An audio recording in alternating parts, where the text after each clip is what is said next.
कह रही हैं, सर नमस्ते। मैं एक 50 वर्षीय महिला हूँ और एक शिक्षिका भी। शर्म सी आती है बताते हुए कि 28 साल तक मैं सपरिवार एक ऐसे पंथ को मान रही थी जो कि स्वयं घोषित मोक्षाधिकारी, जीवन मुक्त, सत्ताधारी गुरु द्वारा चलाया जा रहा है। वहाँ बहुत लोगों का, यहाँ तक कि स्त्रियों का भी शोषण होता रहा है। उस चक्रव्यूह से बाहर निकले मुझे अब करीब 1.5 साल हो गए हैं। मेरे परिवार वाले मुझसे ज़्यादा करीब से वहाँ की गंदगी जानते हैं और उन्होंने मुझसे रिश्ता सा तोड़ लिया है। धर्म के नाम पर चलने वाली इस मक्कारी के विचार को मैं मन से पूरी तरह से निकाल नहीं पा रही हूँ। कभी मुझे लगता है कि अपने सामर्थ्य अनुसार मुझे आवाज़ उठानी चाहिए और कभी लगता है कि मेरी जान बच गई, बस इसी बात का शुक्र मनाऊं और अध्यात्म में आगे बढ़ूं। कृपा करके कुछ सही दिशा दीजिए।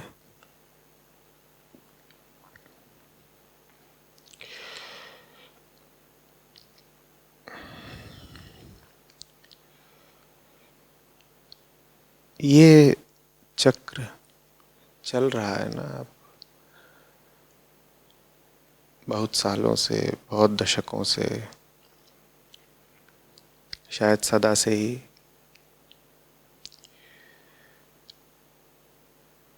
लोग किसी गुरु इत्यादि के पास जाते हैं,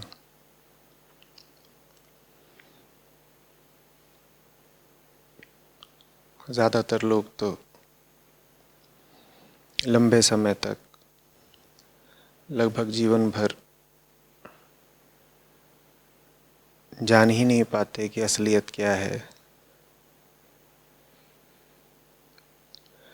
या अगर थोड़ी बहुत सच्चाई उजागर भी होने लगी तो वो खुद ही सच्चाई से नज़रें चुरा लेते हैं।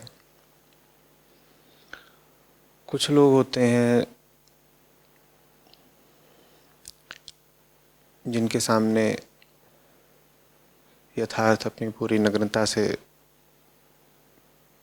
प्रदर्शित हो जाता है।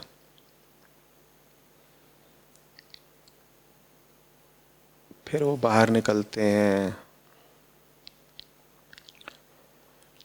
आवाज़ उठाते हैं, शोर मचता है, मीडिया में खबरें उछलती हैं। कुछ मामलों में किस्सा न्यायालय तक चला जाता है और 2-4 मामलों में तो सज़ा वगैरह भी हो जाती है।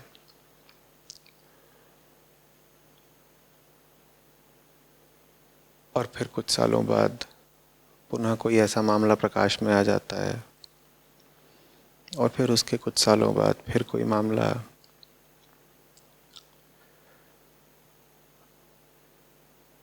ये क्या चल रहा है, थोड़ा हमको समझना होगा।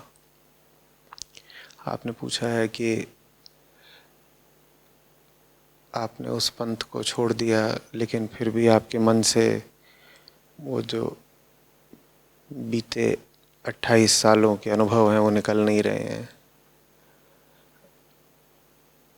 आप उस पंथ के खिलाफ़ या धोखाधड़ी के खिलाफ़ आवाज़ उठाना चाहती हैं और दूसरा विकल्प आप कह रही हैं कि लगता है आवाज़ ना उठाऊं, चुपचाप अपने निजी अध्यात्म में आगे बढ़ूं। थोड़ा समझते हैं।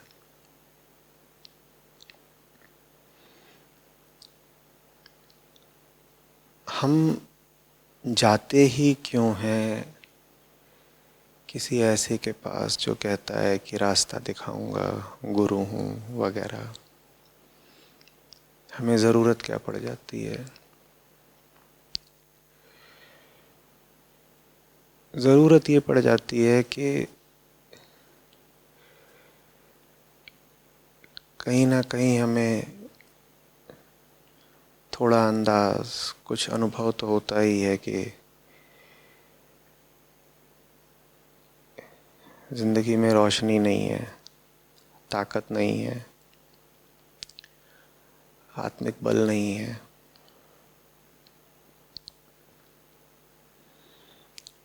और जब आत्मिक बल नहीं होता तो आदमी को किसी के निर्देशों की, सहारों की ज़रूरत पड़ती है।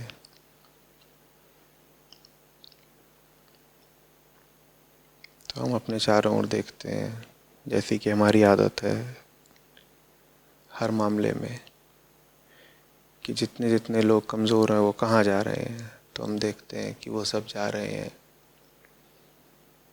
किसी प्रसिद्ध गुरु इत्यादि या पंथ इत्यादि की ओर। तो हम भी चल देते हैं। अब ये जो हम निर्णय लेते हैं किसी गुरु वगैरह के पास जाने का, वो निर्णय लिया तो इसलिए जाता है क्योंकि व्यक्तिगत जीवन में कुछ कमी दिख रही होती है।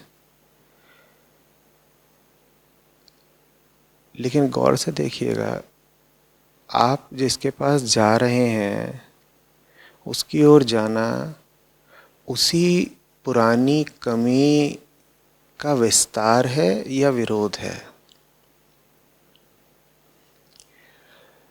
आपकी ज़िंदगी में आपको कुछ समस्या दिख रही है, उसके कारण आप किसी के पास जाना चाहते हैं कि उन समस्याओं का कुछ हल निकले। आपने इस किसी पंथ की ओर जो कदम बढ़ाया है, वो कदम आपकी समस्याओं का विस्तार ही है या समस्याओं के विरोध में है, समस्याओं के विलय के लिए है। वो को बहुत मैं गूढ़ बात नहीं कह रहा हूँ, थोड़ा सा ध्यान देंगे तो समझ में आएगा। एक व्यक्ति का एक ढर्रा है, एक मानसिकता है ना, उसका एक केंद्र है जहाँ से वो सारे काम करता है अपने। एक तरह की उसकी सोच है, ऐसे समझ लीजिए। जिंदगी के प्रति उसके दृष्टिकोण है, उसके अपनी कुछ ख्यालात हैं, मान्यताएं हैं।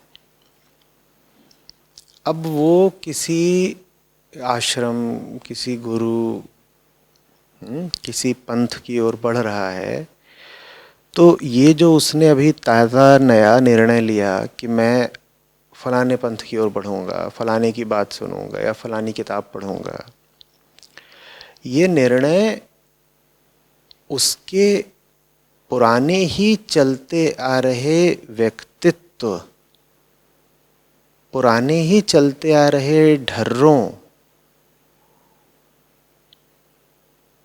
का विस्तार मात्र है या उन ढर्रों को उसने एक विरोधपूर्ण चुनौती दी है। आप ऊपर ऊपर से कहेंगे कि देखिए, जब भी कोई किसी शिक्षक के पास, पथ प्रदर्शक के पास जाता है तो इसीलिए जाता है क्योंकि समस्याओं का वो समाधान चाहता है। नहीं, ये बात ऊपर ऊपर की है, अंदर की बात मुझे बताइए। हम जब भी किसी गुरु वगैरह के पास जाते हैं या किसी से भी कोई बात करते हैं, दोस्त से ही सलाह लेते हैं, मान लीजिए अपनी समस्याओं के बारे में, किसी किताब का चयन करते हैं, या कोई वक्ता है उसकी कुछ बातें सुनना शुरू करते हैं, तो कहीं ऐसा तो नहीं कि हम जैसे हैं उसी के मुताबिक हमने गुरु चुन लिया हो, उसी के मुताबिक हमने कोई किताब उठा ली हो और धर्म या अध्यात्म का भी नाम लेकर हम बस अपने पूर्ववर्ती, पूर्ववर्ती माने जो पहले से चले आ रहे हैं, अपने पूर्ववर्ती ढर्रों को ही आगे बढ़ा रहे हों। ऊपर ऊपर से हमने खुद को ये समझा रखा हो कि मैं अब जीवन में नई एक शुरुआत के लिए जाने लग गया हूँ किसी संस्था के पास या आश्रम के पास या गुरु के पास। ऊपर ऊपर से हमने अपने आप को ये समझा लिया हो, और अंदर ही अंदर हम जो कर रहे हों ये नया प्रयास, वो हो मात्र इसलिए कि नया कुछ जीवन में आए ना, बना सब पुराने जैसा ही रहे। देखिए, बहुत सारी हमारी समस्याएं जैसे कि सिर्फ इसलिए हैं कि हमारे पास कोई निजता नहीं होती है ना, कोई आत्मिकता नहीं होती। हम एक व्यक्ति होते ही नहीं है, हम जैसे भीड़ होते हैं। हम 100 तरह के दबावों का और प्रभावों का एक गट्ठर, एक पुलिंदा होते हैं। भीड़ ने हमारी कुंडली लिखी होती है। बहुत सारी हमारी समस्याएं इसीलिए हैं कि हमें कुछ समझ में ही नहीं आया होता जीवन भर क्या करना है क्या नहीं करना। जैसा इधर से किसी ने दबाव बना दिया, जैसा उधर से किसी ने सलाह दे दी, जैसा पीछे से किसी ने थोड़ा ठेल दिया, धक्का दे दिया, वैसा हमारा जीवन हो जाता है। तो ये हमारी समस्या रही है। क्या, एक उदाहरण ले रहा हूँ कि हम भीड़ के प्रवाह में बहे हैं। अब आपको जाना है मान लीजिए किसी गुरु वगैरह के पास। वहाँ भी जाने का आपने निर्णय कैसे लिया कि वहाँ आपने देखा बहुत बड़ी भीड़ जा रही है, बहुत बड़ी संख्या में उनके अनुयायी हैं, आप भी उधर को ही चल दिए। अब बताइए, जैसा आपका जीवन चल रहा था और ये जो अभी आपने निर्णय लिया, क्या ये दोनों ही एक ही सिद्धांत पर आधारित नहीं है? अभी तक आपका जो जीवन चल रहा था उसमें क्या था मूल सिद्धांत? आपके जीवन का सिद्धांत ये था कि जैसे दुनिया चल रही है वैसे चलो। जैसे भीड़ बह रही है वैसे ही तुम भी बहो। जो कोई आके दबाव बना दे, प्रभावित कर दे, उससे प्रभावित हो जाओ, इम्प्रेस्ड, इन्फ्लुएंस्ड। यही था ना। और उसी सिद्धांत को आधार बना करके आपने गुरु का भी चयन कर लिया कि जिधर को भीड़ जा रही है उधर को चल पड़ो। तो आपने अपने पुराने ढर्रे का विरोध किया है या विस्तार किया है? है ना। तो अगर आपने पुराने ढर्रे का विस्तार ही किया है तो कोई नया नतीजा क्यों मिलेगा? वही नतीजे मिलेंगे जो सदा से जीवन में मिलते आ रहे थे, है ना। बल्कि एक चीज और अधिक घातक हो जाएगी, वो ये कि पहले आपको कम से कम आत्ममुग्धता नहीं थी। आत्ममुग्धता समझते हैं? जहां आदमी अपने ही ऊपर रीझा होता है, जहां आदमी अपना ही कायल हो गया होता है, जहां आदमी अपने आप को ही सही और जायज ठहरा रहा होता है। मैं तो सही हूं, सेल्फ राइटियसनेस, वो कम से कम आप में पहले नहीं थी। उसका प्रमाण ये है कि आपको समस्या दिखती थी तभी तो आप किसी गुरु के पास गए। तो पहले कम से कम आपके भीतर कहीं ना कहीं ये स्वीकार भाव था कि आप में कुछ गलत है, कुछ खोट है। और अब जब आप जुड़ गए हैं किसी गुरु से, धर्म से, अध्यात्म से, तो अब आपके भीतर से वो विनम्रता भी खत्म हुई। अब आपके भीतर से वो जो सच्चाई की जरा सी रोशनी थी वो भी मिट गई। अब आप में एक गहरी अकड़ आ जानी है कि मैं तो जो सबसे ऊंचा काम है वो कर रही हूँ। और सबसे ऊंचा काम क्या? कि मैं तो किसी धर्मगुरु के साथ चल रही हूँ और उन्होंने सबसे ऊंची सीख दी है और मुझे सबसे ऊंचे उसके परिणाम मिलेंगे। तो अब आपके जीवन में सुधरने और बदलने के रास्ते सब बंद हो गए। हम क्यों दोष देते हैं गुरुओं को? आपने कहा कि आप 28 साल तक किसी ऐसे पंथ को मान रही थीं जो स्वयं घोषित मोक्षाधिकारी, जीवन मुक्त, सत्ताधारी गुरु द्वारा चलाया जाता है। जैसे लोग होते हैं उसी अनुसार उस जगह पर, उस समाज में गुरु पाए जाते हैं। देखिए,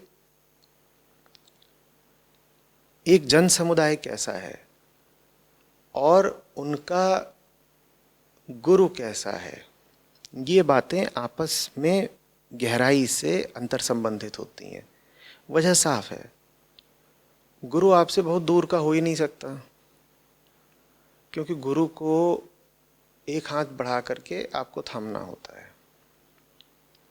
गुरु आपसे बहुत दूर का हो गया तो फिर वो अनाम रह जाएगा, गुमनाम, प्रचलित नहीं हो पाएगा।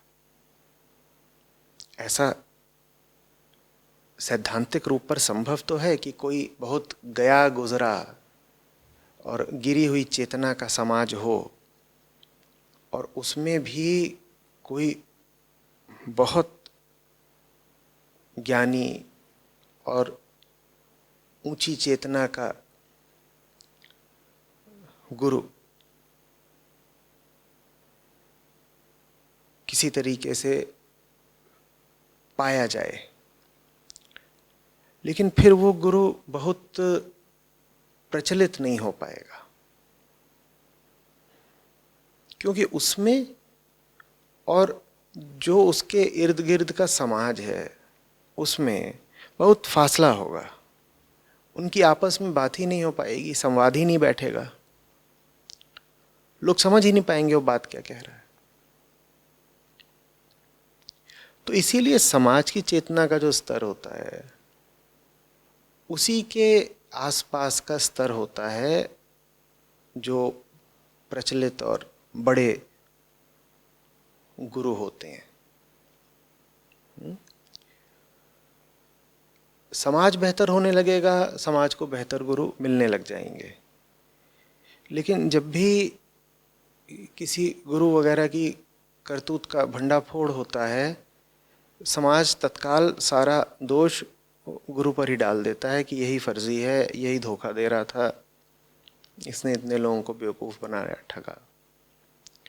ये बात ऊपरी ऊपरी तौर पर सही है, अंदरूनी तौर पर सही नहीं है। अंदरूनी तौर पर बात यह है कि वो लोग ही ऐसे हैं।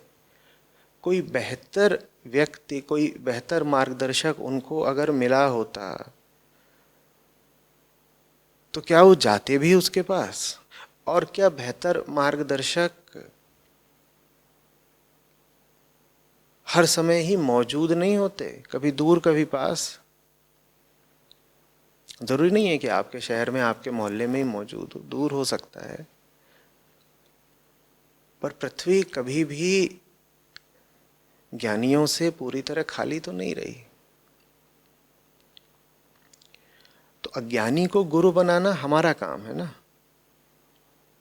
कोई अपने आप को घोषित कर दे, मैं तो गुरु हूं, तो उससे क्या होता है? वो स्वयंभू गुरु हो जाएगा, जैसा आपने लिखा ना, स्वघोषित। तो वो स्वघोषित हो जाएगा, लेकिन उसकी कोई बात ही सुनने नहीं आएगा। वास्तव में गुरु को गुरु तो समाज बनाता है, तो समाज को अपने आप से सवाल करना होगा ना कि ऐसे इंसान को मैंने गुरु बनाया क्यों? भाई, ज्ञानी को ज्ञानी समाज नहीं बनाता, वो एक आंतरिक घटना है। पर जिस अर्थ में हम आमतौर पर गुरु शब्द का प्रयोग करते हैं, गुरु को गुरु तो समाज बनाता है, क्योंकि गुरु से हमारा आशय करीब करीब नेतृत्व से होता है। हम कहते हैं धार्मिक नेता। गुरु वही जिसके सामने चेलों की, अनुयायियों की, श्रोताओं की बड़ी भीड़ हो, तभी तो किसी को गुरु मानते हो ना। ज्ञानी तो कोई अपने भीतर भी हो सकता है, लेकिन गुरु होना एक सामाजिक घटना है। गुरु कोई नहीं हो पाएगा आजकल के प्रचलित अर्थों में गुरु कोई नहीं हो पाएगा अगर उसके सामने हजारों की लाखों की भीड़ ना बैठी हो। तो गुरु को गुरु बनाया किसने? उन हजारों लाखों लोगों ने ना, जो सामने बैठे हैं। ये लोग कैसे हैं, क्यों बैठे हैं वहां पर? और ये मत कहिए कि इनको बेवकूफ बनाया गया है इसलिए बैठे हैं वहां पर।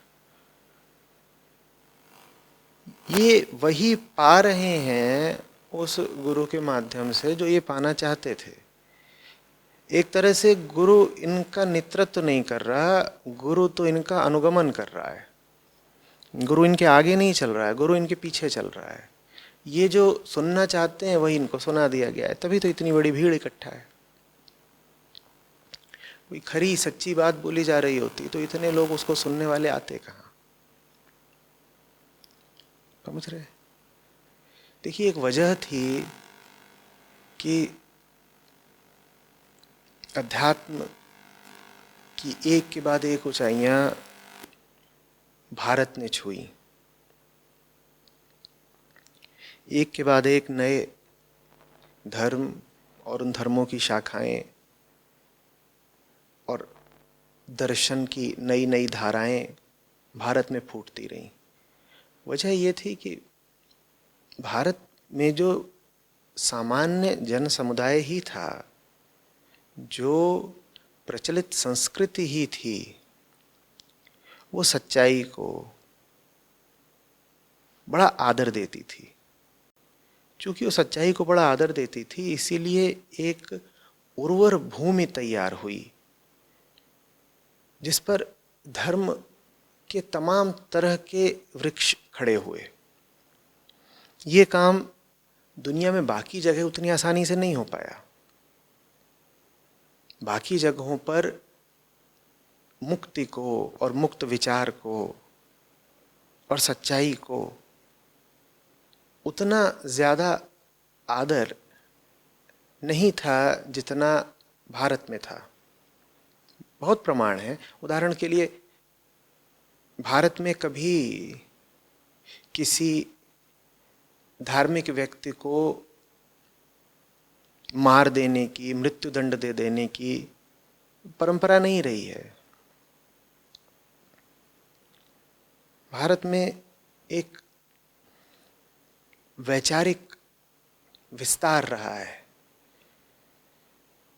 सच चाहिए, भले ही सच्ची बात चुभती हो, कड़वी लगती हो, अपनी मान्यताओं के विरुद्ध जाती हो। इसीलिए यहाँ पर फिर ऊंचे से ऊंचे गुरु और ग्रंथ पाए भी गए। गुरु और ग्रंथ जो यहाँ ऊंचे से ऊंचे हुए, उसका श्रेय यहाँ के समाज को और स्थितियों को मिलना चाहिए। नहीं तो जैसे जीसस को सूली पे लटका दिया गया, वैसे ही यहाँ पर अगर जगह जगह ऋषियों को सूली पे लटकाया जा रहा होता तो कहाँ से आ जाते उपनिषद? ऋषि बेचारे अपनी जान बचा करके छिपे रहते, वो कहाँ इतनी साफ बातें बोलते। यहाँ तो कोई ऐसी बात नहीं रही है धर्म ग्रंथों की भी जिसे धर्म ग्रंथों ने ही चुनौती न दे दी हो।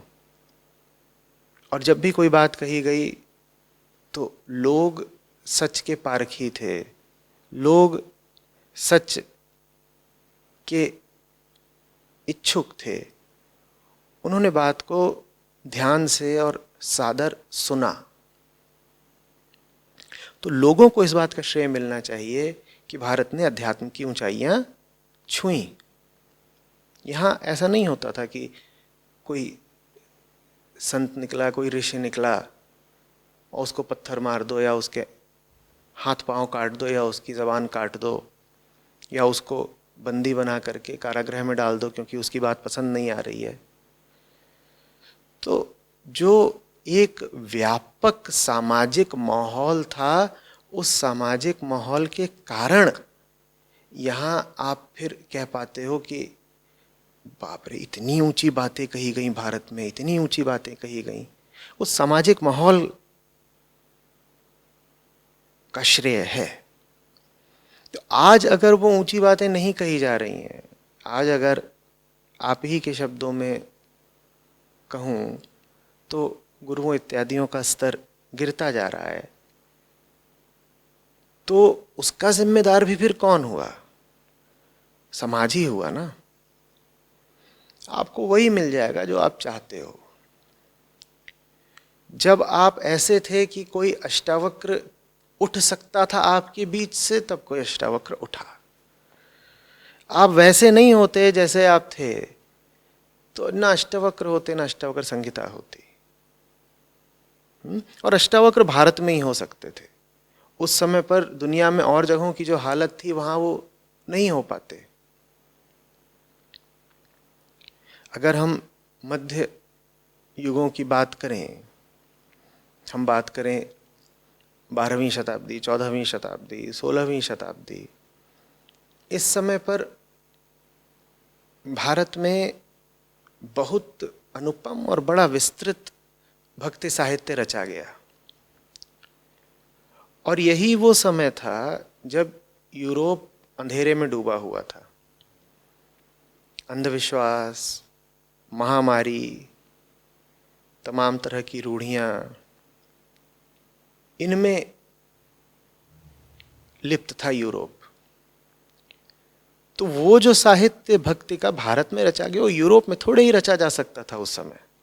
भारत में ही अनुकूल परिस्थितियां थीं सामाजिक तौर पर कि यहाँ पर संत लोग हो पाते, शांति से बैठ के किसी पेड़ के नीचे ध्यान कर पाते, भजन कर पाते। ये काम और जगहों पर हो ही नहीं सकता था, इसीलिए और जगहों पर हुआ भी नहीं। तो इस बात को समझना होगा। बार बार न तो नेता को दोष दे देना चाहिए, न गुरु को। लोगों को नेता भी वही मिल जाता है जिसके वो पात्र होते हैं, और लोगों को गुरु भी उसी तरह का ही मिलता है जिसके वो अधिकारी होते हैं।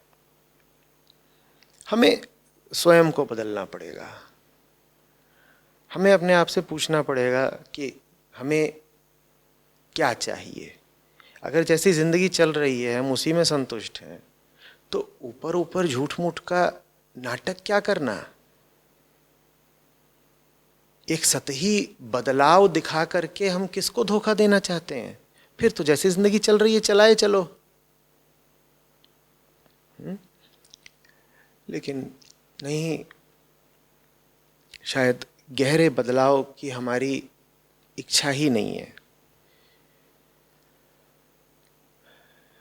शायद जैसी जिंदगी हमारी चल रही है उसमें हमें कहीं ना कहीं ये भ्रम बैठा हुआ है कि सब बढ़िया है, सब ठीक है, और जो चल रहा है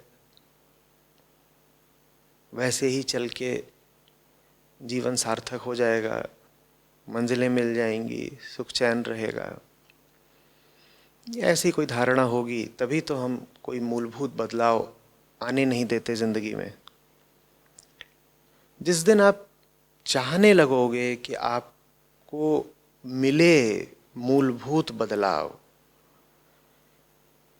आपकी चेतना में जैसे क्रांति हो जाए, विस्फोट हो जाए, उस दिन आपको क्रांति लाने वाला गुरु भी मिल जाएगा। वो किसी भी शक्ल में, किसी भी सूरत में, किसी भी स्थिति में मिल सकता है। लेकिन जब आपकी मांग ही ना हो, एक अंदरूनी भूचाल की, तो फिर आपको क्यों कोई ऐसा मिलेगा जो आपकी आंतरिक व्यवस्था को उलट पुलट दे। और वैसा अगर आपको मिल भी गया अनायास, संयोगवश, तो आप उसे स्वीकार ही नहीं करोगे। वो बहुत करुणा दिखाए, वो जबरदस्ती आपके जीवन में घुसाए, तो आप कहोगे बाबा पीछे हट, क्यों चिपक रहा है। उस पर भी वो पीछे ना हटे तो आप उसके विरोधी हो जाओगे, उसके खिलाफ संभव है कि कोई हिंसक कार्रवाई भी कर दो।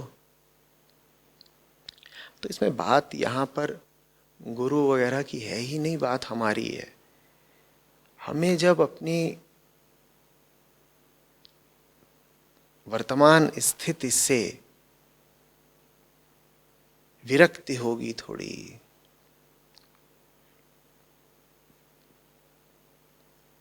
एक जुगुप्सा उठेगी, अस्वीकार उठेगा, तो फिर हम ढूंढेंगे और मदद मांगेंगे किसी ऐसे से जो हमें आमूलचूल बदल सकता हो। और फिर कह रहा हूं, जरूरी नहीं है कि वो मदद किसी व्यक्ति से ही आए, वो किसी भी तरह से आ सकती है। अगर अध्यात्म में थोड़ा भी आपकी पैठ है तो आप ये समझते हैं कि गुरु आवश्यक नहीं है कि कोई व्यक्ति ही हो। गुरु आवश्यक ये भी नहीं है कि आपसे बाहर का ही कोई विषय हो, कोई इकाई हो, कुछ भी हो सकता है। गुरु किस रूप में, किस शक्ल में आएगा, वो बात प्रमुख नहीं है। प्रमुख बात यह है कि आपको चाहिए भी है, चाहिए होगा तो मिल जाएगा। अब आपने पूछा कि मैं क्या करूं, आवाज उठाऊं या अध्यात्म में आगे बढ़ूं। अभी तक जो मैंने बात बोली उससे आप समझ गई होंगी कि जिनको आप नकली गुरु बोलते हैं वो आते कहाँ से हैं। वो हमारे अंधेरे से आते हैं, वो हमारी अंधी इच्छाओं से आते हैं।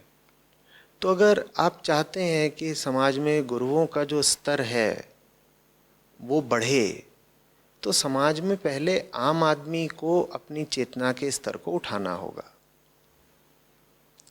जैसी आम आदमी की चेतना होगी उसी अनुसार गुरुओं का स्तर पाया जाएगा। कौओं की जमात होगी तो उसमें जो बड़े से बड़ा गुरुदेव भी होगा वो कोई कौवा ही होगा।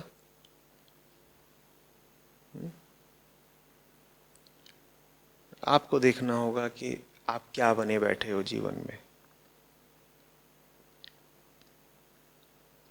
जो आप नहीं हो, अगर आपने वही बने रहने की जिद पकड़ ली है तो फिर उसी के अनुसार आपको परिस्थितियां मिलती रहेंगी। परिस्थितियों को दोष मत दीजिएगा, अपनी फिर जिद को दोष दीजिएगा।